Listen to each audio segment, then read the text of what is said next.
कीमती उपहार। लड़ाई जीतकर राजा कृष्णदेवराय ने विजय उत्सव मनाया।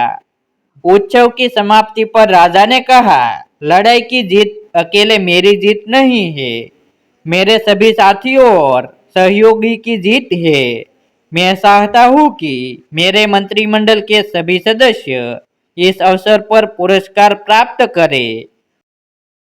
आप सभी लोग अपनी अपनी पसंद का पुरस्कार ले, परंतु एक शर्त है कि सभी को अलग अलग पुरस्कार लेने होंगे। एक ही चीज दो आदमी नहीं ले सकेंगे। यह घोषणा करने के बाद राजा ने उस मंडप का पर्दा खींचवा दिया जिस मंडप में सारे पुरस्कार सजाकर रखे गए थे। फिर क्या था, सभी लोग अच्छे से अच्छा पुरस्कार पाने के लिए पहल करने लगे। पुरस्कार सभी लोगों की गिनती के हिसाब से रखे गए थे। अतः थोड़ी देर की धक्का मुक्की और सीना जब्ती के बाद सबको एक एक पुरस्कार मिल गया। सभी पुरस्कार कीमती थे। अपना अपना पुरस्कार पाकर सभी संतुष्ट हो गए। अंत में बचा सबसे कम मूल्य का पुरस्कार, एक चांदी की थाली थी। यह पुरस्कार उस आदमी को मिलना था जो दरबार में सबके बाद पहुंचे, यानी देर से पहुंचने का दंड। सब लोगों ने जब हिसाब लगाया तो पता चला कि श्रीमान तेनालीराम अभी तक नहीं पहुंचे हैं। यह जानकर सभी खुश थे।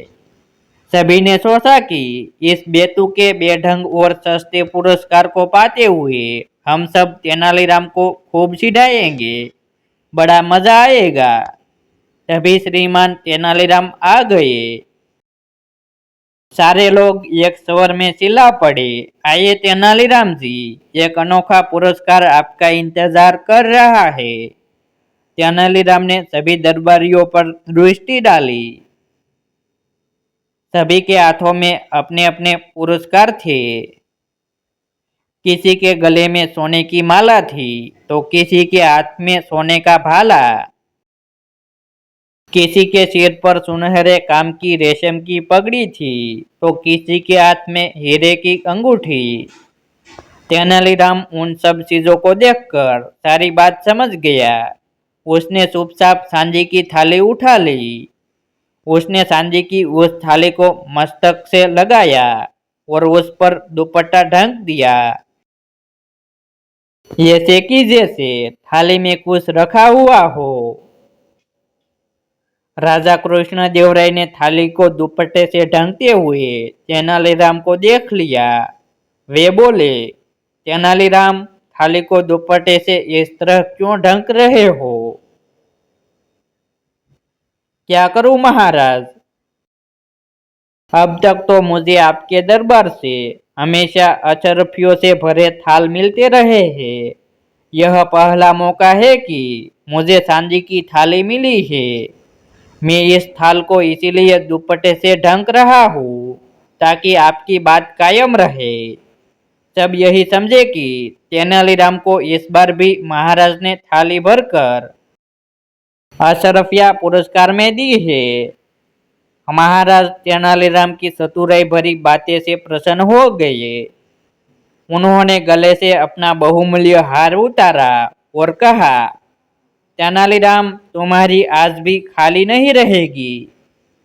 आज उसमें सबसे बहुमूल्य पुरस्कार होगा। थाली आगे बढ़ाओ तेनालीराम।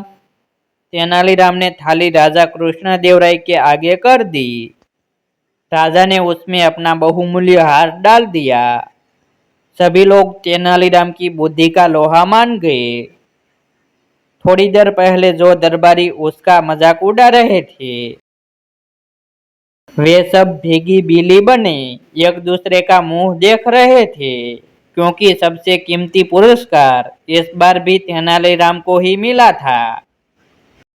स्टोरी कैसी लगी कमेंट में अवश्य बताइए।